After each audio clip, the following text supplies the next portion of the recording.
नमस्कार, आप देख रहे हैं इंडिया टीवी। आपके साथ मैं हूं मीनाक्षी जोशी और अब वक्त हो गया है मुकाबला का। महाराष्ट्र की उठापटक के बीच एकनाथ शिंदे के एक फोटो फ्रेम ने उद्धव ठाकरे को सरेंडर के लिए मजबूर कर दिया है। गुवाहाटी के होटल से आए इस फोटो में 42 विधायक एक साथ बैठे हुए हैं। शिंदे के इस शक्ति प्रदर्शन के आगे उद्धव ठाकरे ने आज आत्मसमर्पण कर दिया। संजय राउत जो कल तक धमकी दे रहे थे, अब विधायकों को मनाने के लिए महाविकास अघाड़ी छोड़ देने का भी ऑफर दे रहे हैं। उद्धव ठाकरे की चिंता केवल इतनी नहीं है कि कुर्सी चली जाएगी, उन्हें डर है कि जैसे बंगला गया, एकनाथ शिंदे कहीं पार्टी का सिंबल तीर कमान भी उनसे ना छीन ले। अभी सिर्फ विधायक ही छोड़कर गए हैं, पार्टी के सांसद भी एग्जिट मोड में हैं। तकरीबन 10 ऐसे सांसद हैं जो नाराज बताए जा रहे हैं। अपने पॉलिटिकल करियर में उद्धव ठाकरे के लिए ये अब तक का सबसे बड़ा संकट है। आज मुकाबला में हमारा सवाल यही है कि क्या ठाकरे ने शिंदे के आगे पूरी तरीके से सरेंडर कर दिया है? ये तस्वीरें आखिर क्या कहती हैं? शिंदे के सैनिकों ने उद्धव से सत्ता की चाबी छीन ली है।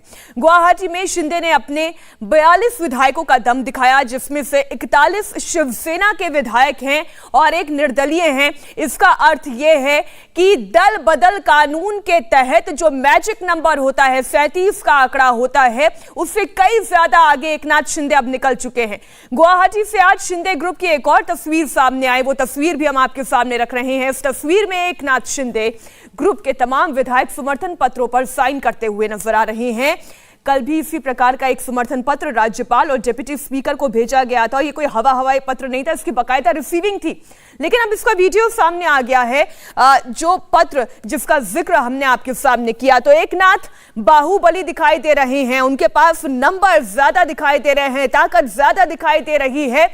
क्या महाविकास अघाड़ी सरकार का अलार्म बज चुका है और ये आखिरी खतरे की घंटी उनके लिए बज रही है?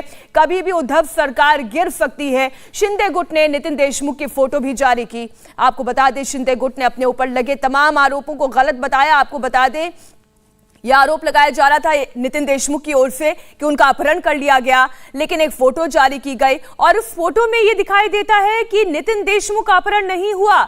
आप फोटो देखिए, नितिन देशमुख मुस्कुरा रहे हैं। कहीं से भी यह नहीं लग रहा कि उन्हें अगवा किया गया हो।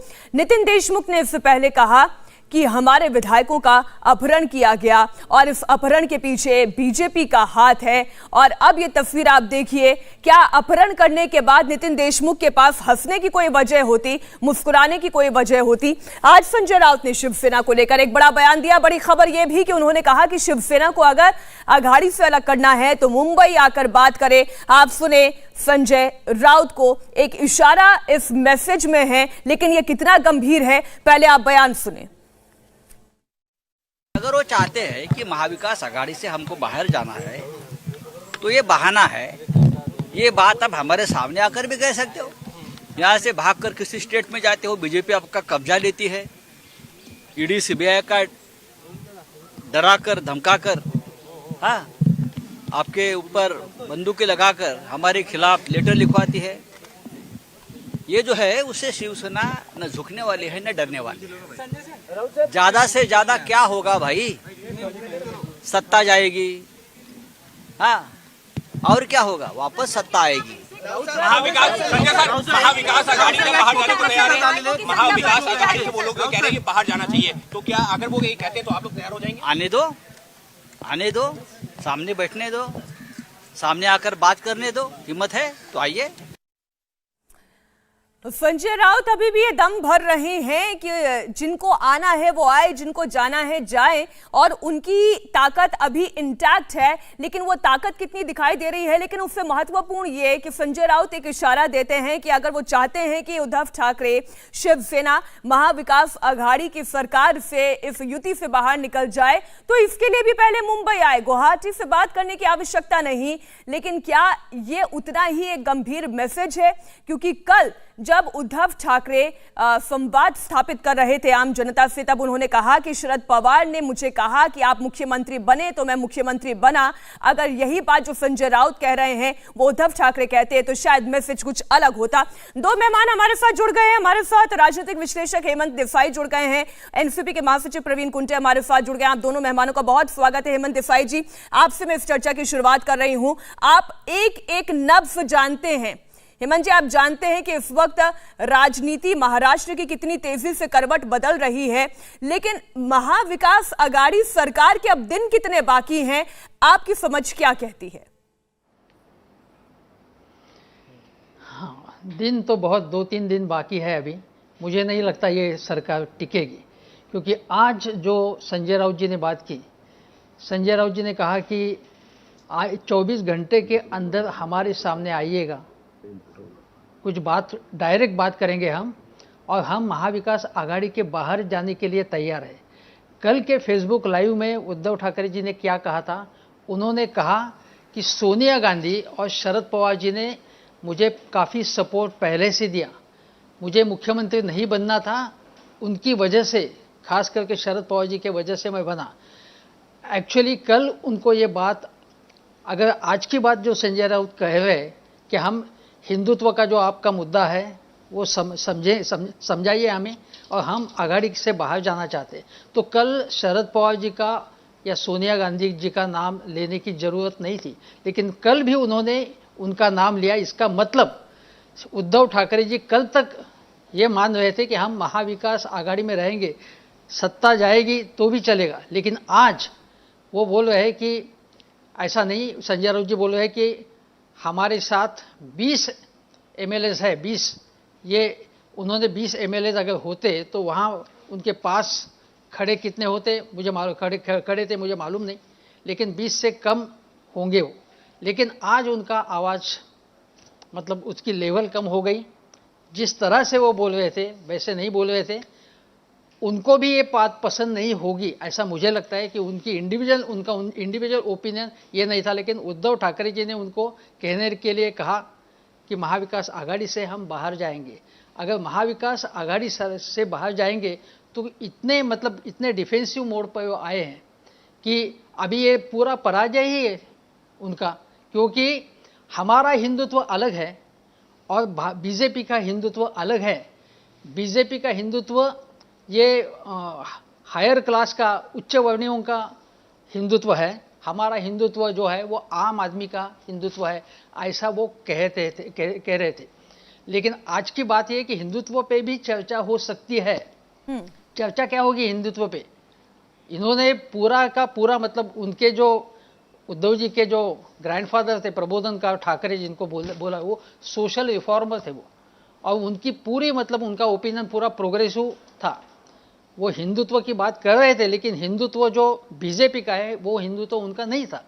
ये लाइन अगर उद्धव ठाकरे ने अभी पकड़ी थी तो वो छोड़ दी है क्या लाइन उन्होंने?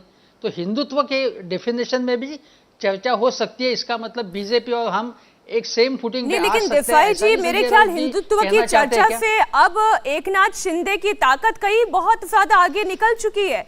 अब तो ये देखना है कि वो इंतजार किस बात का कर रहे हैं। हम इस पर आगे और चर्चा को बढ़ाएंगे। साजिद सुपारीवाला भी हमारे साथ, शिवसेना के प्रवक्ता जुड़ गए हैं। साजिद जी, देखिए, बहारियों का सपोर्ट, कहने का मतलब शरद पवार और सोनिया गांधी का सपोर्ट लेते लेते केवल बहारियों का ही सपोर्ट शिवसेना के पास रह गया, ऐसी तस्वीर नजर आती है। आपके अपने आप से छिटक गए, कहां कमी रह गई?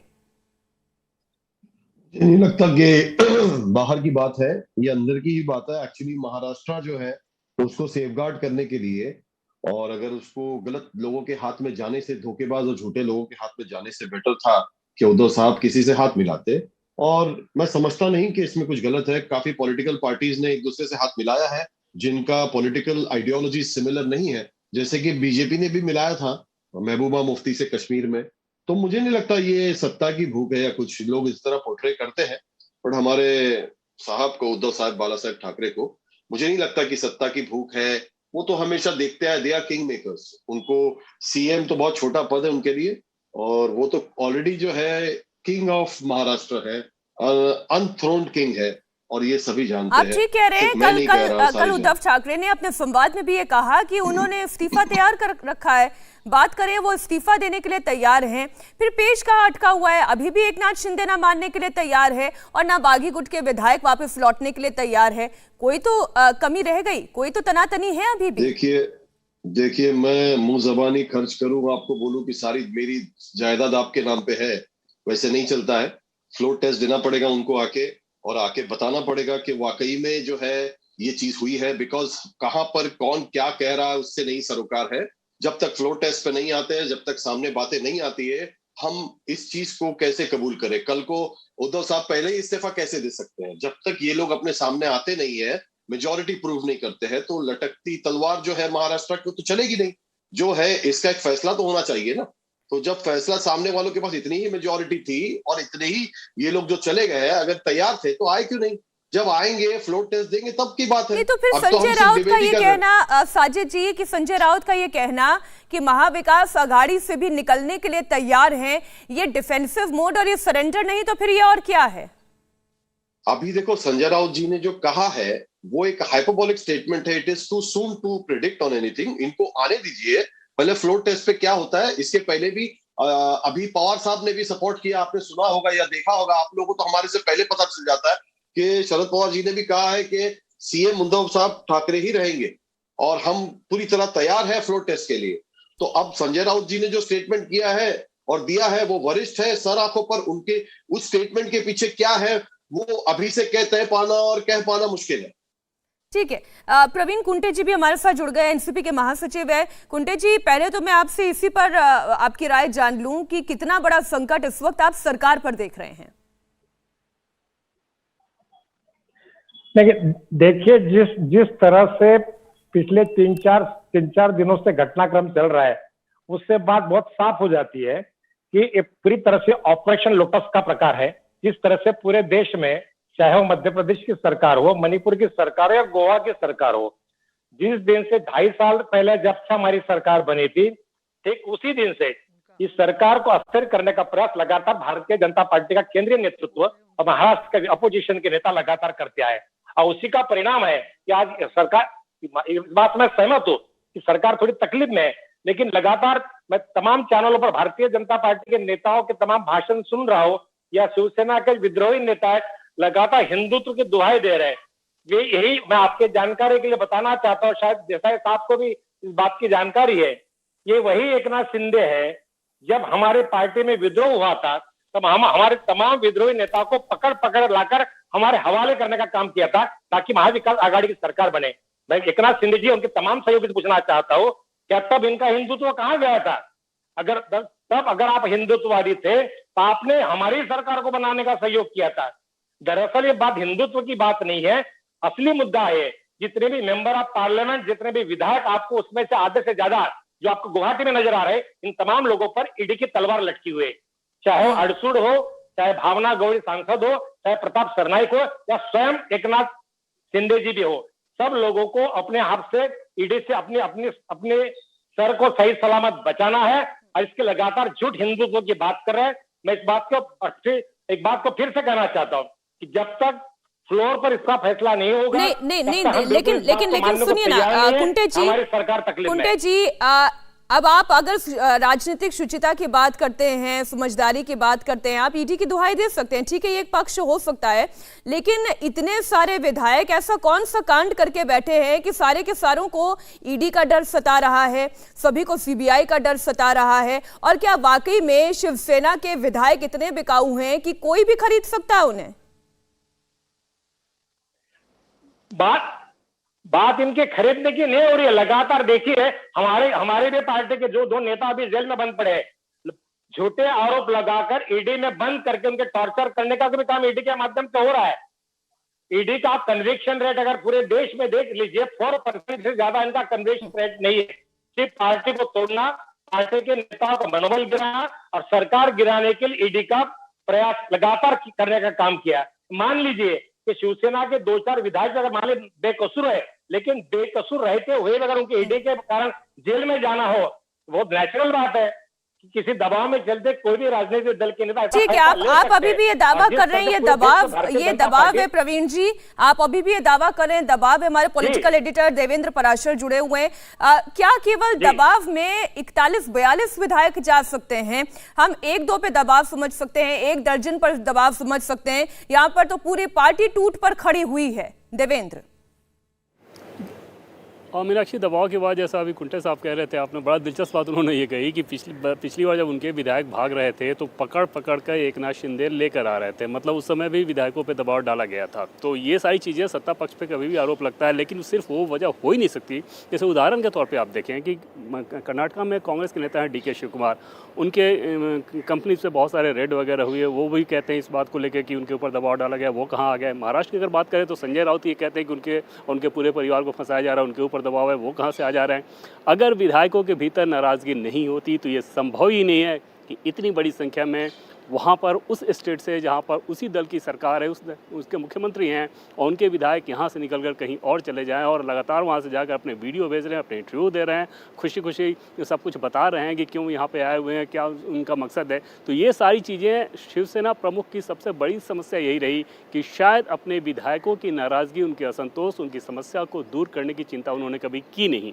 अन्यथा ये विधायक जो कि हमेशा शिवसेना प्रमुख के एक बयान पे उनके लिए तैयार रहते थे कुछ भी करने को, वो यहाँ से निकल के और लगभग 2500 किलोमीटर दूर जाके बैठे हुए हों और उनकी बार बार अपील पर भी रिस्पॉन्ड नहीं कर रहे हों, अंदाज़ा लगाइए कि ये नाराज़गी कितने दिनों में इकट्ठा हुई होगी और उस नाराज़गी को दूर करने की उन्होंने कोशिश नहीं की होगी। और नाराज़गी की जो सबसे बड़ी वजह समझ में आती है वो एक पॉलिटिकल कंपल्सन है उनके लिए कि जिस दल के खिलाफ चुनाव लड़कर आए उस दल के साथ ग्राउंड पे हम कैसे कम्पीट करें, ख़ास तौर पे तब जब कहा यह जाता है कि महाराष्ट्र में असली सरकार असल में शरद पवार चलाते हैं और एनसीपी के लोगों को हर जगह पे मजबूत करते हैं। तो उदाहरण के तौर पे देखिए, कोई भी एक विधायक जो शिवसेना का विधायक है वो एनसीपी के कैंडिडेट को चुनाव हराकर चुनाव जीत कर आया है, और अब अगर उस हारे हुए कैंडिडेट की उसके क्षेत्र में ज़्यादा सुनी जाएगी तो इसकी ज़मीन कितनी कमज़ोर हो सकती है। और ये मुझे लगता है कि सबसे बड़ी वजह है इस बार के असंतोष का जो स्वरूप दिख रहा है उसके पीछे।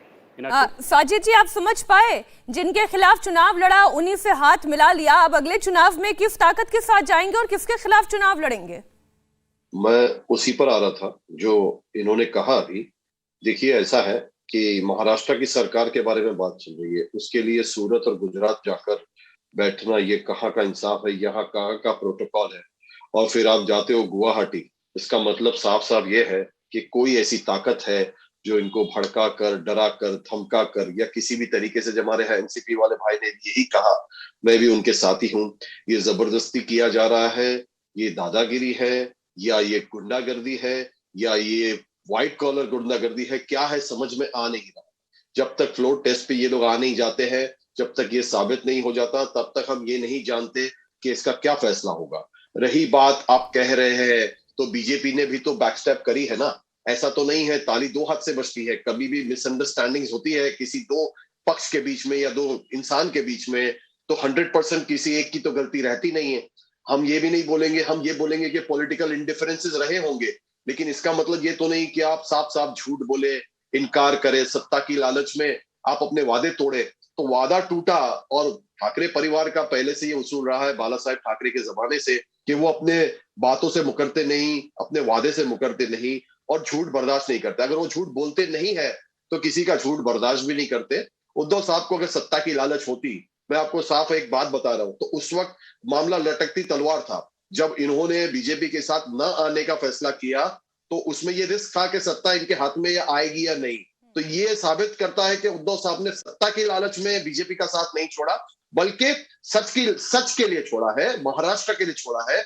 और जब एनसीपी के साथ और कांग्रेस के साथ में गठबंधन हुआ और उसके बाद जब सरकार बनी, वो बाद में बनी, लेकिन उद्धव साहब तो पहले ही अपनी नाराजगी जता चुके थे। तो इससे ये साबित होता है कि सत्ता की लालच नहीं है। उद्धव साहब तो बचपन से सत्ता को अपने घर में आते हुए देखे हैं, जाते हुए देखे हैं, मिनिस्टर बनाते हुए देखे हैं। बिल्कुल सही बात है। और इसलिए एक सवाल ये भी साजिद जी उठा कि जो परिवार आज तक किंग मेकर की भूमिका में था, वो किंग बनने की लड़ाई में कैसे फंस गया, और कहीं ये किंग बनने की लड़ाई ही तो नहीं है जो पार्टी को इस मुहाने पर ले आई है जहां पर पार्टी में टूट फूट हो गई है।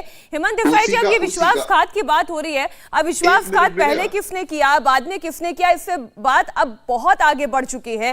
लेकिन एक बात समझ में नहीं आती, अगर वाकई में संख्या बल एकनाथ शिंदे के पास बेहतर है, ज्यादा है, सिग्नेचर दिखाई दे रहे हैं, तस्वीरें बाहर आ रही हैं, तो फिर वो इंतजार किस बात का कर रहे हैं?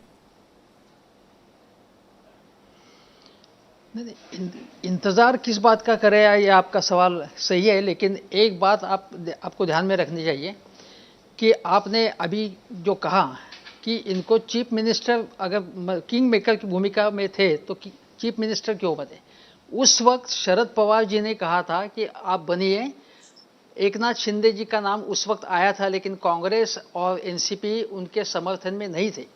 उनको लगा कि अगर एकनाथ शिंदे चीफ मिनिस्टर होंगे तो महाविकास आघाड़ी सरकार नहीं टिकेगी, ऐसा उनका कहना था। इसलिए विदाउट एनी एडमिनिस्ट्रेटिव एक्सपीरियंस, और कभी मंत्रालय में नहीं गए थे, कभी कॉरपोरेशन को ऑफिस में रेयरली गए थे, वो चीफ मिनिस्टर बन गए। खुद उद्धव जी ने ये कहा है।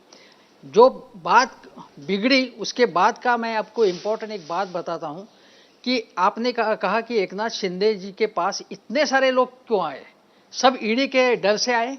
ऐसा नहीं है, कुछ अलग वजह, हिंदुत्व का सवाल ही नहीं उसमें, हर एक का इंडिविजुअल एक केस है। ये मिलिंद नार्वेकर, संजय राउत, अनिल देसाई, ये जो क्लोज उनका जो मतलब ये जो उनके पास के मातोश्री के आसपास के लोग थे, मातोश्री में मिलना बहुत मुश्किल था उद्धव जी को। और दूसरी बात ये एंगर सिर्फ उद्धव जी के खिलाफ नहीं है, जो मिलिंद नार्वेकर जी के खिलाफ भी है। लेकिन और एक बात है कि अजित दादा पवार और हसन मुश्रीफ जो रूरल डेवलपमेंट मिनिस्टर है, वो फंड नहीं दे रहे थे। इसलिए जो अभी इस एकनाथ शिंदे जी के गुट में जो तानाजी सावंत करके जो है, और एक एमपी है Gajanan Kirti, senior MP, senior leader of Shiv Sena Bala Saheb के ज़माने से, उन्होंने पब्लिक स्टेटमेंट दिया था कि हमारा काम नहीं हो रहा, इस सरकार में रहने का कोई मतलब नहीं है। खुलेआम उन्होंने बात बताई थी। रायगढ़ डिस्ट्रिक्ट में रिसेंटली 2-3 हफ्ते पहले एक फंक्शन हुआ जहां उद्धव जी खुद गए थे, लेकिन वहां के 2 विधायक जो वहां के हैं वो गए नहीं उस फंक्शन में, क्योंकि उनको लग रहा था कि हमारा काम नहीं हो रहा इस सरकार में। अजित दादा के खिलाफ थे वो, लेकिन अजित दादा के सामने उद्धव जी कुछ बोलते नहीं कि हमारे आदमियों को फंड क्यों नहीं मिल रहा, वहाँ के जो ट्रांसफर्स है या बाकी एडमिनिस्ट्रेटिव काम है वो क्यों नहीं हो रहे हैं, इसके बारे में उद्धव जी कुछ भी सवाल नहीं करते थे। इतना ही नहीं, बाकी आम जो शिवसैनिक है, जो शिवसेना के जो वर्कर्स है, जो ओल्ड वर्कर्स है, वो भी, उनको भी वो मिल नहीं रहे थे। Diwakar Raote is a senior leader, उनके भी फोन अटेंड नहीं कर रहे थे वो उद्धव जी। ये भी कंप्लेंट है, उनका नेटवर्क अच्छा नहीं था, मतलब कम्युनिकेशन अच्छा नहीं था। जैसे मनमोहन सिंह जी ने कहा कि हमारा जो डिफीट हुआ उसकी वजह है कि हमने काम किया वो हम पहुंचा नहीं पाएंगे, क्योंकि हमारा कम्युनिकेशन कम पड़ गया। कम्युनिकेशन में उद्धव जी बहुत कम पड़ गए। जो कम्युनिकेशन बाला साहेब जी का था, बाला साहेब जी के पास अगर कोई लीडर या कॉमन वर्कर भी जाता था तो मातोश्री के बाहर आके उसके कंधे पे हाथ रख के उससे बात करते थे। ये जो पर्सनल कम्युनिकेशन, पर्सनल रिलेशन है वो बिल्कुल नहीं है। और एक बात बताता हूँ कि ईडी का जो सवाल है वो ईडी का सवाल सीरियस है, क्योंकि इसमें स्टैंडिंग कमेटी के मुंबई कॉरपोरेशन के जो फॉर्मर चेयरमैन यशवंत जाधव है, उनके पास 35 फ्लैट्स, बेनामी फ्लैट्स और एसेट्स मिली, उन पे कार्रवाई हुई। उनकी जो वाइफ है, जो एमएलए है, विधायक है, यामिनी जाधव, वो एकनाथ शिंदे जी के गुट में गई। भावना गौली जी, ईडी की कार्रवाई हुई, वो भी वहां पे गई। वो अभी वॉशिंग मशीन से बाहर आ गए ये सब लोग। ये कार्रवाई हुई, और ये भी बहुत बहुत इंपॉर्टेंट बातें हैं। और एक बात है, कई जगह ऐसा है कि बीजेपी से के सपोर्ट की वजह से और मोदी जी के करिश्मा के वजह से कई मतदार संघों में, कई कॉन्स्टिट्यूएंसीज में विक्ट्री हुई विधायकों की, शिवसेना के। उनको लग रहा है कि नेक्स्ट इलेक्शन में विदाउट बीजेपी सपोर्ट हमें जीत नहीं मिलेगी। ये भी एक बात है, ये भी बात है। और इस कई वजहों की वजह से इसमें से एक हेमंत जी जो बात आपने बहुत एक आखिरी बात, हाँ बिल्कुल बोले, आखिरी बात एक सुनिए जी। अगर बीजेपी का इनडायरेक्ट सपोर्ट नहीं होता, सिर्फ एकनाथ जी ये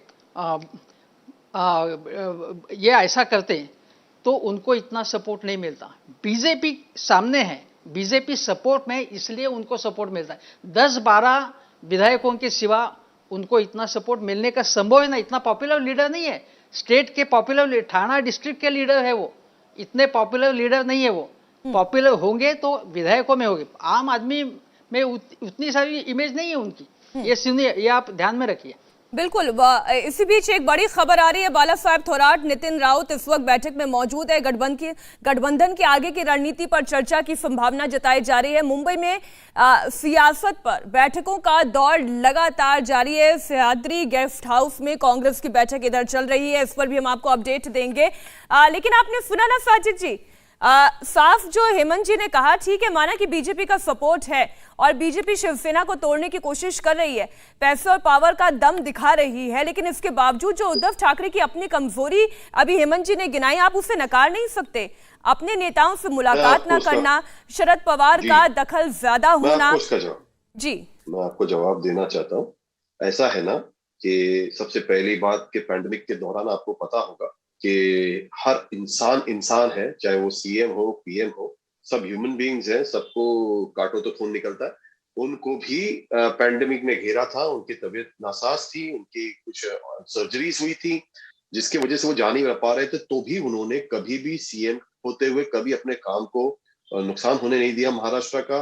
और यहाँ तक कि वर्ल्ड में उनके top leaders of the world में उनकी गिनती हुई है, उनकी तारीफ यूएस में हुई है, इंटरनेशनली हुई है, उनकी तारीफ उनके विपक्षों ने भी की है। तो जहां तक मैं समझता हूं उन्होंने अपना किरदार बखूबी निभाया है।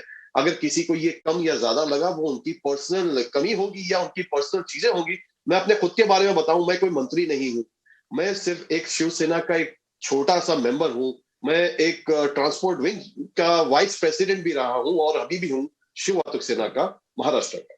जब मुझे कोई काम होता था तो मैंने कभी ये नहीं देखा। अभी कुछ डेलीगेशन आए थे, कुछ रिलीजियस लोगों की कुछ तकलीफें थी।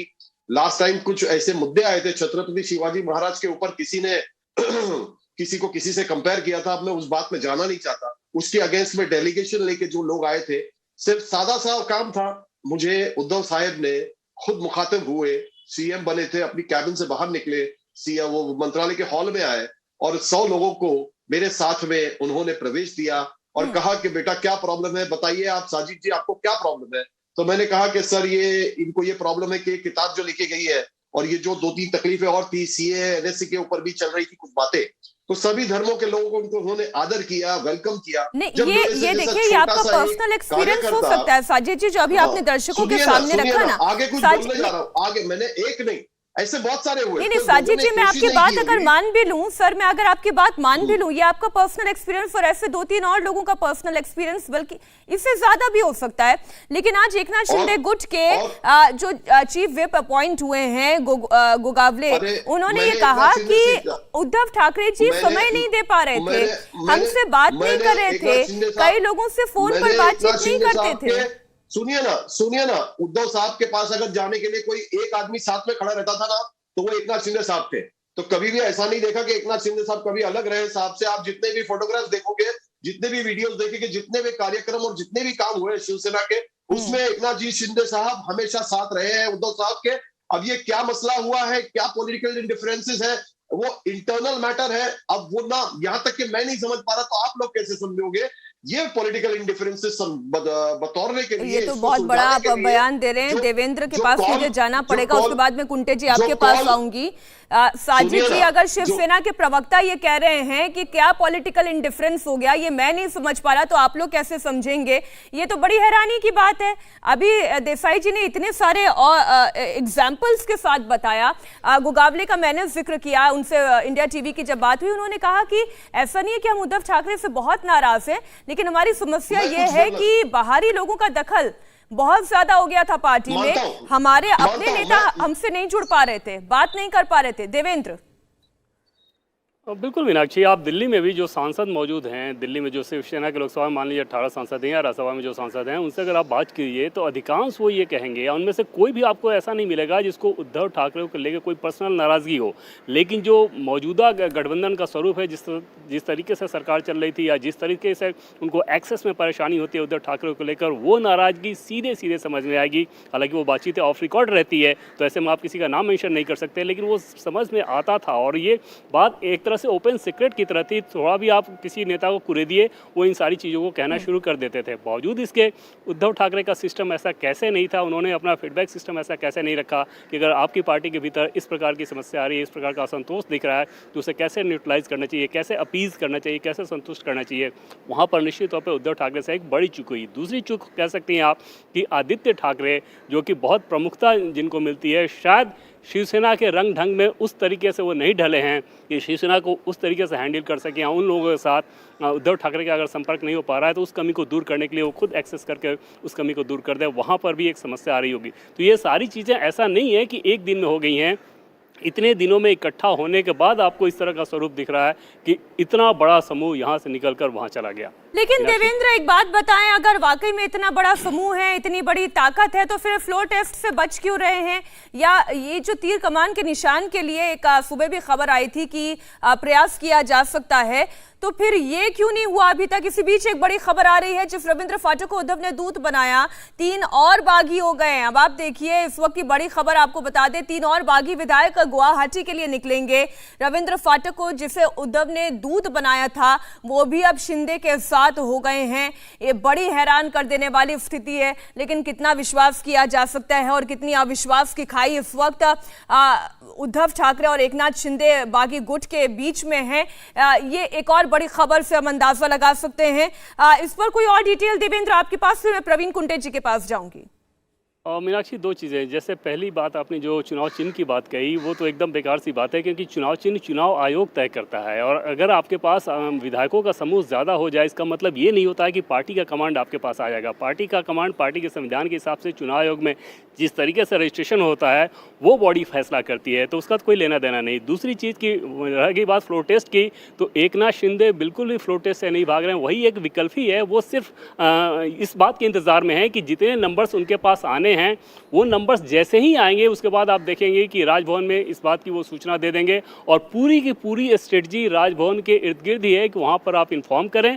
उसके बाद राज्यपाल उद्धव ठाकरे को जाहिर तौर पे ये कहेंगे कि आप फ्लोर टेस्ट के लिए जाइए। तो ऐसा बिल्कुल नहीं है कि एकनाथ शिंदे फ्लोर टेस्ट से भाग रहे हैं, क्योंकि सारे नंबर्स अभी आए नहीं है, तो उस बात का इंतजार किया जा रहा है। ठीक है प्रवीण कुंटे जी, अब देखिए, मैं क्यों बार बार कह रही हूँ कि सरकार पर संकट है। जिसे दूत बनाकर उद्धव ठाकरे ने भेजा, वो भी अब एकनाथ शिंदे गुट में शामिल होने के लिए गुवाहाटी निकल चुके हैं। अब आप बताएं, ये कुनबा तो एकनाथ शिंदे का बढ़ता जा रहा है, इधर उद्धव ठाकरे की ताकत कम होती जा रही है। फिलहाल की तो रिपोर्ट्स यही बताती हैं।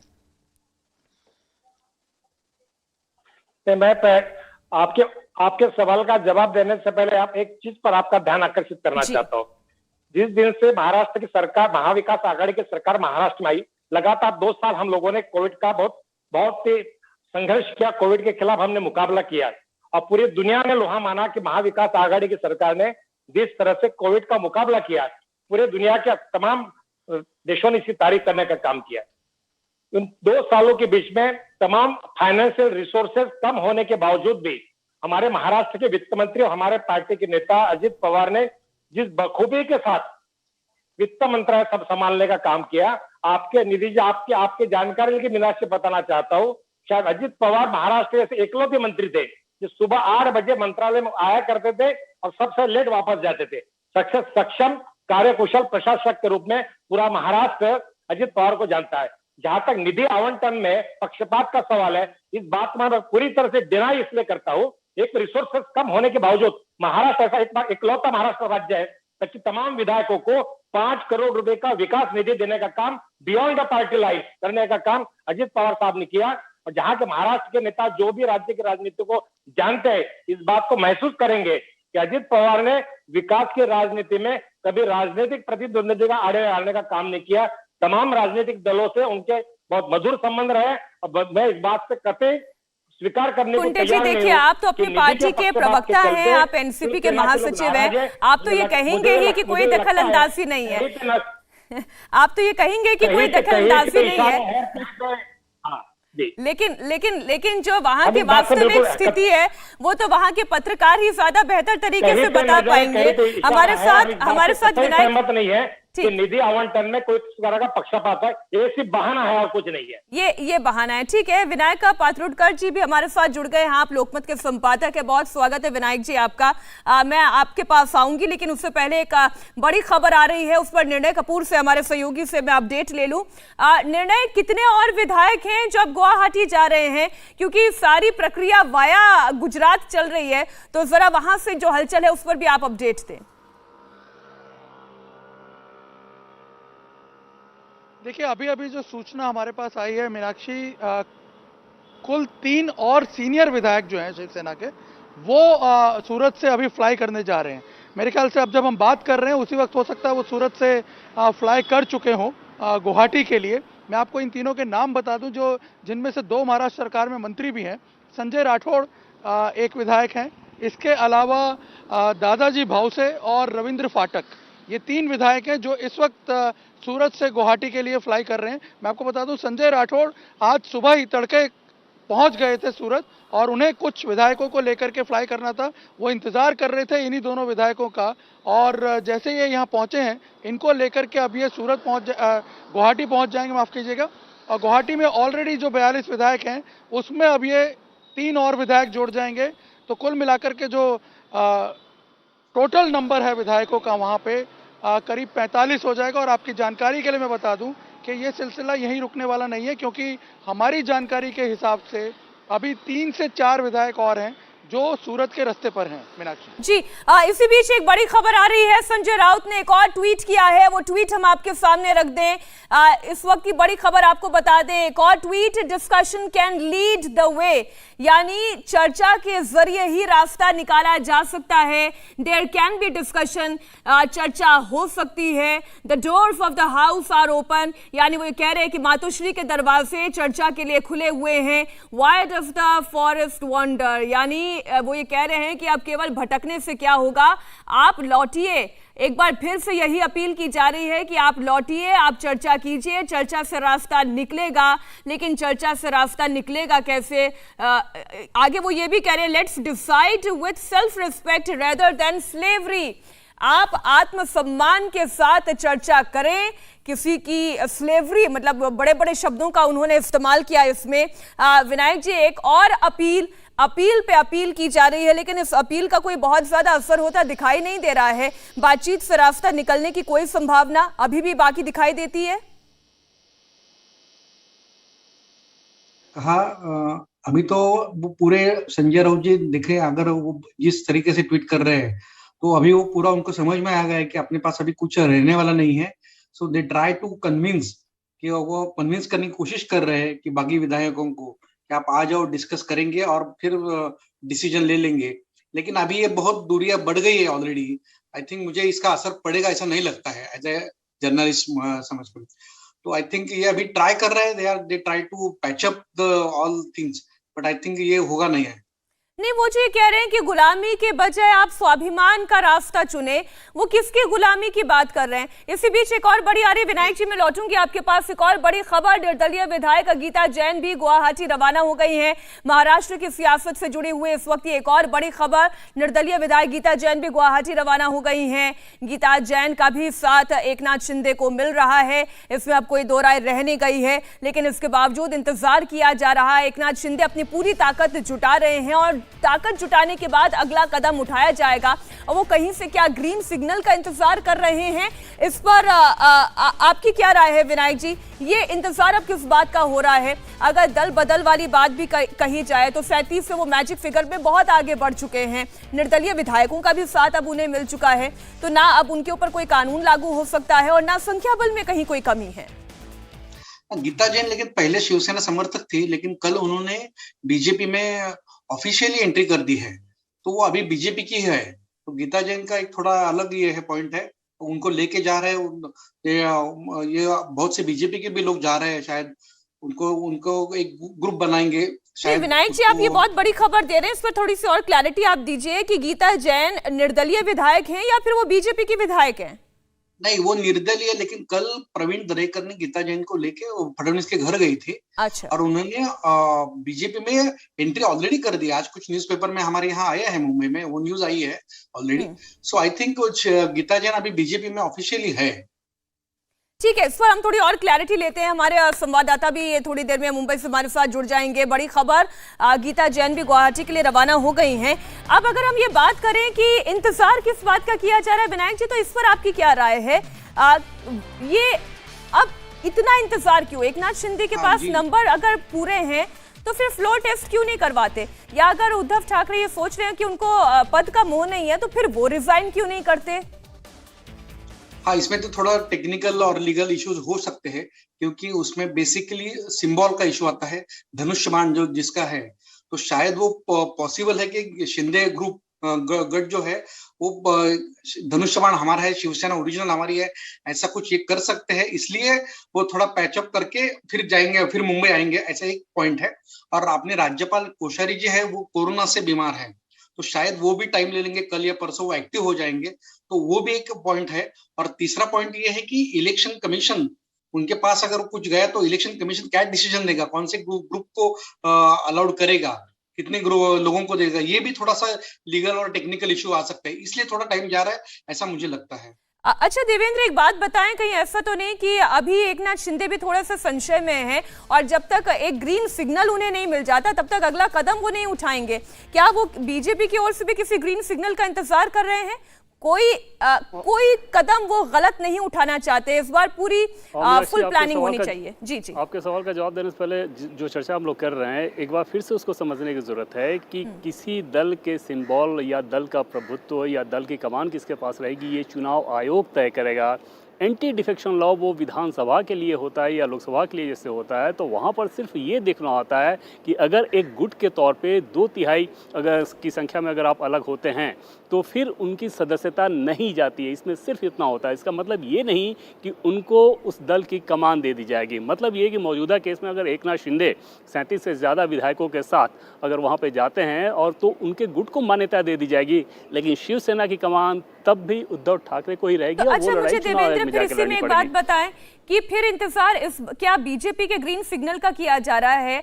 देवेंद्र फडणवीस तो कभी भी फ्लोर टेस्ट के लिए कॉल कर सकते हैं अगर एकनाथ शिंदे के पास संख्या बल उतनी हो गई है और वो संख्या बल अगर बीजेपी के साथ खड़े होने के लिए तैयार है। और मीनाक्षी, जैसे कि पहले मैंने आपको बताया था कि सारे नंबर्स, क्योंकि जो पहले से ही जो प्लानिंग थी उसमें पहला फिगर जो हमें ये सोर्सेज के द्वारा जानकारी मिली थी 2 दिन पहले, उसमें 45 से 46 पहले दिन बताया गया था। जाहिर तौर पे जितनी इनको उम्मीद रही होगी उन सारे नंबर्स के आने के बाद एक साथ फिर राजभवन में वो देना चाहेंगे और वो ये कोशिश ज़रूर ये करना चाहेंगे कि एक बफर रहे, ताकि ऐसा ना हो कि जैसे नितिन देशमुख जैसा केस हुआ था वैसा 2 केस और हो जाए तो उनके पास उस संख्या में कोई कमी आई। तो वो ये करना चाह रहे होंगे, जिसका नतीजा है कि जब तक पूरे विधायक नहीं पहुंच जाएं वो ये काम नहीं करेंगे। लेकिन इसमें बहुत ज़्यादा विलंब नहीं लगना है और ऐसा भी नहीं होता है कि ऐसी चीज़ें रातों रात कर दी जाती है। पिछली बार एक आपने देखा होगा एक केस के अजीत पवार वाले मामले में किस प्रकार से सुबह सुबह ये काम किया गया और कितने मुंह के बल पार्टी गिरी थी। तो ऐसे में बीजेपी के साथ एकनाथ शिंदे को लेकर कोई बातचीत अभी और होनी है, उसमें कोई बहुत ज़्यादा शर्तें हैं, उसमें कोई समस्या आएगी ऐसा इसकी दूर दूर तक कोई संभावना नज़र नहीं आती। वो एक बहुत स्मूथ सेलिंग होगा। एकनाथ शिंदे और देवेंद्र फडणवीस के बीच ऑलरेडी इक्वेशन बहुत बेहतर हैं और इतना सब कुछ एकनाथ शिंदे अगर कर रहे हैं तो इसमें कोई दो राय नहीं कि बीजेपी के सपोर्ट सिस्टम के बिना नहीं कर रहे हैं वो। अच्छा कुंटे जी, कई दफ़ा चर्चा में ये बात भी आती है कि दरअसल ये एनसीपी ने इतनी लंबी योजना तैयार की कि शिवसेना को ही उन्होंने समाप्त कर दिया, क्योंकि सेक्युलरिज्म के ऊपर लड़ने वाली और इस धुरी पर लड़ने वाली 2 पार्टियां जो इस वक्त महाराष्ट्र में काम कर रही हैं वो एनसीपी और कांग्रेस ही है। अब एआईएमआईएम भी कूद गई है, ठीक है, समाजवादी पार्टी भी है, लेकिन 2 अगर बड़े स्टेक होल्डर सेक्युलरिज्म के फ्लैग पर चुनाव लड़ने वाले तो वो एनसीपी और हम बात करें कांग्रेस है।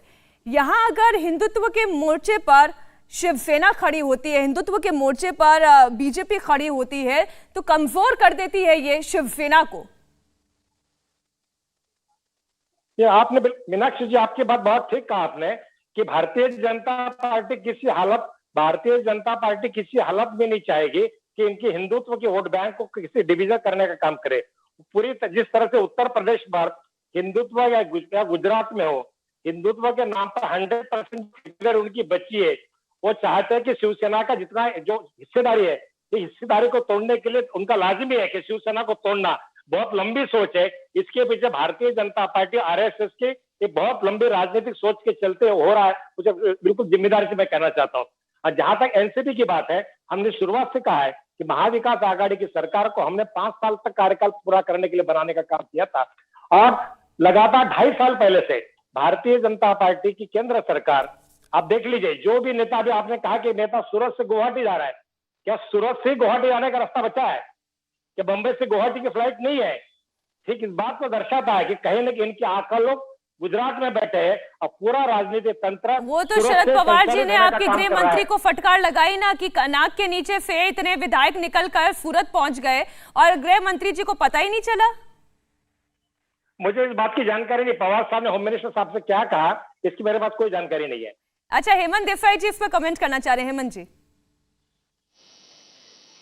हाँ, मुझे ये कहना है कि जब बाला साहेब ठाकरे थे तब उस वक्त 1978 में थाना के कॉरपोरेशन में ऐसे ही गद्दार निकले और शिवसेना का मेयर नहीं हो पाया, डेप्यूटी मेयर भी नहीं हो पाया। बाला साहेब बहुत चिढ़ गए और उन्होंने कहा कि गद्दारों को माफ़ नहीं करेंगे, और उसके बाद एक कॉरपोरेटर थे शिवसेना का, उनकी हत्या हो गई। हत्या के बाद 50 शिवसैनिक और जो एकनाथ शिंदे के आइडॉल है, जिनके ऊपर उन्होंने फिल्म बनाई है रिसेंटली, आनंद दिघे, जो धर्मवीर कहलाते थे, उनको अरेस्ट हो गई। उसके बाद भी कुछ हत्याएं हो गई जब बाला साहेब ठाकरे शिवसेना प्रमुख थे। वो टेरर जो था वो अभी शिवसेना में नहीं है, अच्छी डेवलपमेंट है, शिवसेना सॉफ्टवेयर हो गई है। और कल उद्धव जी ने ये बात की, जिनको जाना है वो जाए। पहले क्या था, अगर कोई गया गद्दारों को माफ़ नहीं करेंगे। ये बदलाव आया है, वो अच्छा बदलाव है। इसके बाद अगर उद्धव जी लोगों को संबोधित करेंगे, स्टेट वाइड जाएंगे, घूमेंगे और डायरेक्टली जो शिवसैनिक है उनसे बात करेंगे तो ही कुछ हो सकता है। अभी यहाँ उनका तो डिफीट तो तय है, उनके सिवा कोई नहीं है। और आप एक बात और एक बताता हूँ। नहीं हेमंत जी, मैं आप ही की बात पे आपसे सवाल पूछना चाह रही हूँ कि हर पार्टी का अपना एक कैरेक्टर होता है और वो एग्रेशन शिवसेना का कैरेक्टर रहा है। अगर वो अपने कैरेक्टर से ही दूर हो जाती है तो क्या ये नुकसान नहीं है शिवसेना के लिए? नहीं, बिल्कुल नहीं। जनरेशनल चेंज होता है। जो जनरेशन अगर बदलती है तो नई सोच आती है ना, नई सोच आनी ही चाहिए। अभी जब पूरा मतलब जमाना बदल गया है, टेक्नोलॉजी आई है, तो Aaditya Thackeray is a very good person, very good leader, techno savvy है और उनको सब करंट प्रॉब्लम्स मालूम है। एग्रेशन का मतलब पूरा मतलब जैसे पहले टेरर था वैसा होना चाहिए, ऐसा मैं बिल्कुल नहीं मानता। वो अच्छी बात है, डिफीट हो जाए, लेकिन ये अच्छी बात है शिवसेना का, ये मैं बोलता हूँ। दूसरी बात ये है कि अगर कोई भी कॉम्प्रोमाइज फॉर्मूला संजय राउत लेके आएंगे अभी, तो वो नहीं स्वीकार होगा, क्योंकि उनको ये चाहिए, एकनाथ शिंदे जी को, कि जो शिवसेना है अभी वो उनको नहीं चाहिए। मतलब उद्धव ठाकरे की शिवसेना उनको नहीं चाहिए और बीजेपी को वो नहीं चाहिए। बिल्कुल, सवाल तो यही है कि सर कोई कॉम्प्रोमाइज फॉर्मूला है भी या नहीं। विनायक जी, मैं एक छोटा सा रिएक्शन इस पर आपका लेना चाह रही हूं, मेरे पास समय खत्म हो रहा है। आपके पास आता हूं जी, क्या कोई कॉम्प्रोमाइज फॉर्मूला अभी भी बचा है या नहीं? Highly impossible. अभी तो इतनी दूरी बढ़ गई है। एक पॉइंट खाली मैं रखना चाहता हूँ मीनाक्षी जी, एक पॉइंट है खाली, जो देसाई सर ने बताया कि उद्धव ठाकरे की इसमें बदलाव हो गए, कॉर्पोरेट शिवसेना हो गई है, लेकिन जो डर का माहौल था बाला साहब ठाकरे के उस जमाने में, वो डर का माहौल खत्म हो गया। दूसरा पॉइंट उसमें यह है कि जो लीडरशिप रहती है, उनको लीडर को पता होना चाहिए कि अपने 40 विधायक बाहर जा रहे हैं, इनका जरा से भी उनको खबर नहीं मिली। ये लीडरशिप कैसे हो सकती है? अगर आप सीएम हो, जिस पोजीशन पे हो, उस पोजीशन पे आपको खबर होनी चाहिए थी कि 40 बागी विधायक बाहर जा रहे हैं, अपने ग्रुप बना रहे हैं, इतना हलचल हो रही है। जैसे अभी आपने प्रवीण कुंटे जी भी है, शिवसेना के नेता भी है सुपारी वाला, उनको किसी को भी खबर नहीं हुई। इतनी बड़ी हलचल हो रही है पॉलिटिक्स में, स्टेट में। आज ये होना चाहिए था, ये हुआ नहीं। ये लीडरशिप का फेल्यूर है। ये मेरा ओपिनियन है बिल्कुल कि अगर इसलिए ये शायद इतना बड़ा सर, अगर लीडरशिप फेलियर नहीं होता तो यहाँ पर ना पार्टी की स्थिति आकर खड़ी होती और ना सरकार गिरने की नौबत आती। थोड़ा और इंतजार हमें करना होगा। सियासी बैठकों का दौर महाराष्ट्र से लेकर गुवाहाटी तक जारी है। इस खबर पर लगातार हम अपडेट देते रहेंगे आपको। बहुत शुक्रिया हेमंत जी, साजिद जी, प्रवीण जी, विनायक जी हमारे साथ जुड़ने के लिए, और देवेंद्र आपके साथ। और चर्चा का दौर आगे भी चलता रहेगा। इंडिया टीवी हर वक्त हर जगह डाउनलोड करने के लिए सर्च करें India TV news Google play store या ऐप स्टोर पर।